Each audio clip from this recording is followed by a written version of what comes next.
right? So we're diving into the life and times of Narendra Modi. And wow, there's a lot here. I mean, this guy's life, it reads like a political thriller, you know? Yeah. It's got childhood steeped in Hindu nationalism, fleeing the police in disguise. I mean, this guy he's seen it all, right? So where do we even begin with a figure this complex? Just you should say that about those early experiences being like a thriller, because they're not just they're not just colorful anecdotes. They're really key to understanding Modi's political DNA. So take, for example, his involvement with the RSS at age 8. That's not just like joining a club or something. It's an immersion into an ideology that really shaped his worldview from a very young age. Okay, so it's not just about the events themselves, but how they might have sort of molded his thinking. So then when we see Modi's actions later on, as prime minister, like promoting Hindu nationalist policies, are we seeing echoes of that early RSS influence? Yeah, I mean, I think it's definitely it's a connection worth exploring, and it's not just the RSS. Think about him on the run during the emergency, right? Disguised as a monk. I mean, that kind of experience that probably solidified his commitment to action. His willingness to operate outside established norms. Maybe even defy them if necessary. So does that help explain, I don't know, some of his more bold moves, like demonetization? I mean, that was pretty radical. Some would even say reckless. Yeah. But it shook things up. So was that the RSS influenced activist in him, or was it more of a calculated political gamble? Well, that's where things get really interesting. Demonetization was presented as this fight against corruption, right? But it also had, it had massive economic and social consequences. The implementation was chaotic. People were struggling to just access cash, and the long-term impact on the black market. It's debatable. So was this a miscalculation, or did Modi achieve something else entirely? That's what I find fascinating, because he's often portrayed as this master strategist, right? But then you look at something like demonetization, and it kind of makes you wonder. And speaking of strategic moves, his rise through the BJP is another puzzle. I mean, he went from a relatively unknown party worker to chief minister of Gujarat. How did he pull that off there? Well, his time in Gujarat, it's really crucial, both for his rise to power and for the controversies that kind of still dog him. He became known for promoting, attracting investment. Yeah. But that period it's also marked by the shadow of the 2002 riots. Right, the riots. I mean, that's the elephant in the room. Whenever Modi's name comes up, the violence was horrific, and the criticisms of his handling of the situation, they're intense. Even though the SIT investigation cleared him of direct involvement. So how do we reconcile these two sides of Modi? The development champion, and then the leader who's accused of failing to protect a minority community. Yeah, I mean that's the challenge with understanding Modi. He's a bundle of contradictions, and the riots are just a stark example of that. They're a defining moment in his career. They impacted his image, both in India and internationally, and it's impossible to talk about his rise without acknowledging that dark chapter. And it really raises questions about how he was able to transition from that controversy to winning the 2014 general election, a landslide victory. Well, one key to that was his shift in focus. During the Gujarat years, development became his main platform. He really tapped into the aspirations of young, increasingly urban India. Yeah. Promising economic progress and a break from the old political establishment. And he really understood the power of technology. I mean, those massive rallies, the use of social media. Yeah. He ran a very, very modern campaign, connecting directly with voters. I mean, he even used 3D holograms. It really was a campaign, unlike anything India had seen before. He understood how to build a narrative, project an image of strength and decisiveness, and connect with voters on an emotional level. But that image, that narrative, it's built on a foundation of contradictions, and that's what makes him such a captivating and at times unsettling figure.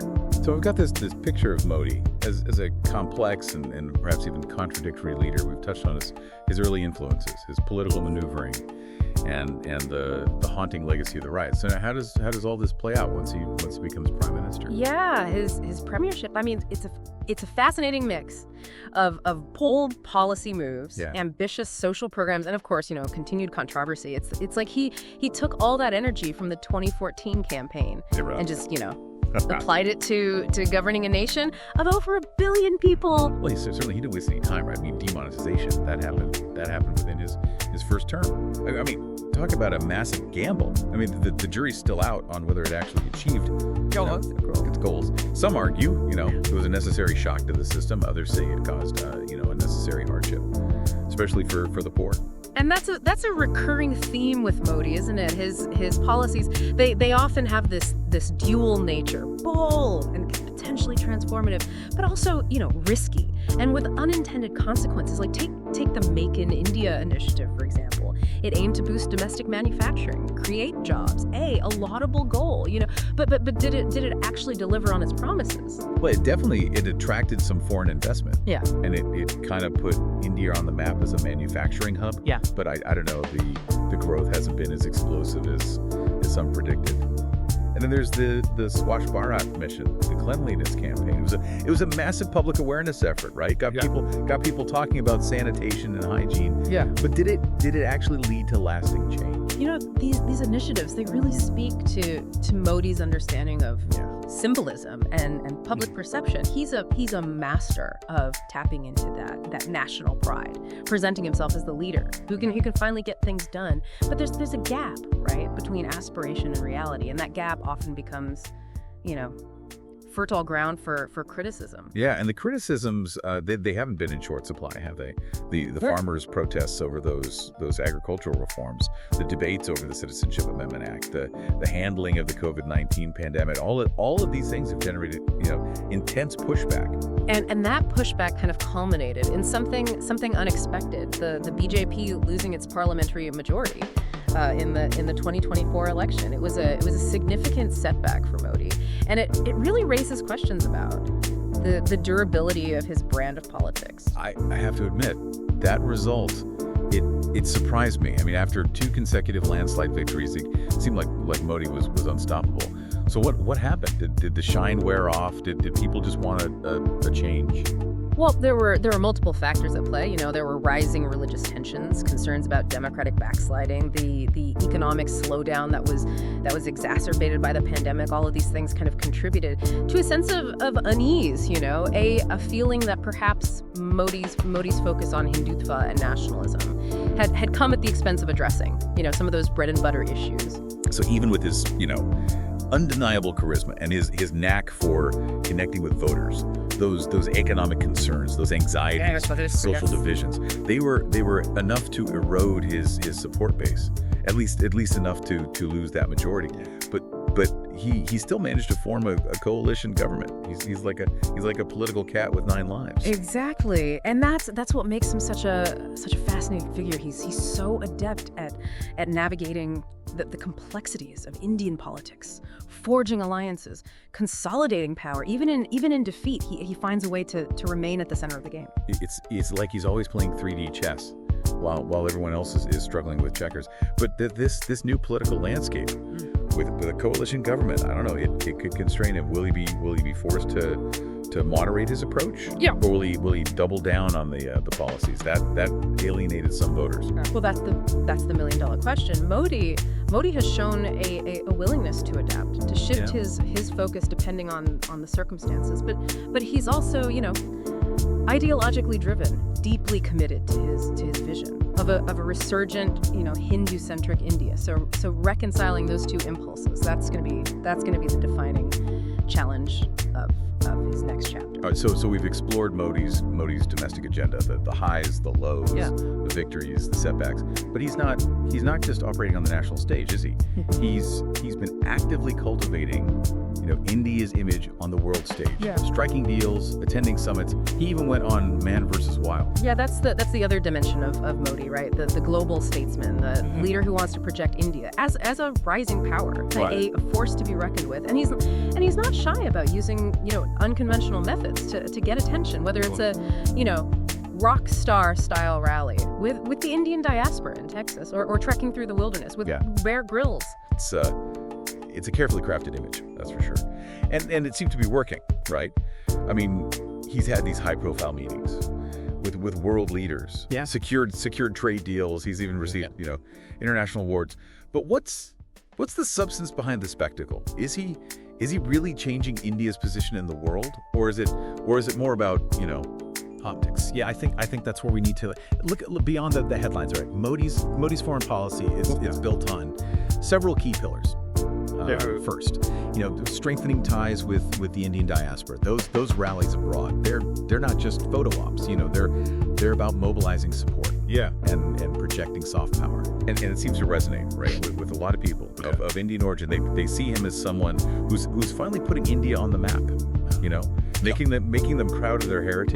Exactly. And then there's the focus on strategic partnerships, particularly with countries like the U.S., Japan, Australia. These alliances, they're partly about counterbalancing China's growing influence, but they also open doors for economic cooperation and technology transfer. So it's not just about military might. It's about forging these economic ties, positioning India as a key player in the global economy. But he's also been willing to flex his muscles when he feels it's necessary, right? Like the Balakot airstrikes in Pakistan. Right. The airstrikes were a clear signal that Modi is willing to take decisive action, even risking escalation to protect India's interests. It definitely solidified his image as a strong leader. But it also raised concerns about his approach to conflict resolution. Right. It's that duality again. He can be, a charismatic diplomat one moment, and then authorize, Will's reaction the next. It's a bit unpredictable, which probably keeps other world leaders on their toes. And that unpredictability, it's part of his strategy. He doesn't want to be, easily categorized or pigeonholed. He wants to keep everyone guessing, and that creates a certain amount of leverage on the international stage. But it also makes it difficult to really assess his long-term impact on India's foreign policy. So we've gone from tea seller to prime minister, from RSS volunteer to global statesman. It's been a whirlwind tour of a life that's defied. Easy categorization. Right. So what's the takeaway here? How do we make sense of this complex, contradictory figure? Well, that's the challenge and the opportunity for you as you continue to explore his story. Modi, he embodies the hopes and anxieties of a nation undergoing rapid transformation. He's a master of symbolism and narrative. A pragmatist who's not afraid to make those bold moves. But he's also he's a polarizing figure, someone whose actions raise questions about the balance between progress and tradition, between individual liberties and national unity. So he's a mirror reflecting India's own complexities, its aspirations, and its internal struggles, and ultimately his legacy. It's going to depend on how those tensions play out in the years to come. I think Modi's journey is far from over, and neither is India's. Understanding him, it's a starting point for understanding the forces shaping India and perhaps the world itself. It's a deep dive worth taking, but be prepared for a long and winding journey. Well said, and thank you for being our guide on this particular deep dive. It's been illuminating, if a bit dizzying at times. The pleasure was all mine. And to you, our listener, we hope this has sparked your own curiosity about Narendra Modi and the fascinating, ever-evolving story of India. Keep exploring, keep questioning, and until next time, happy deep diving.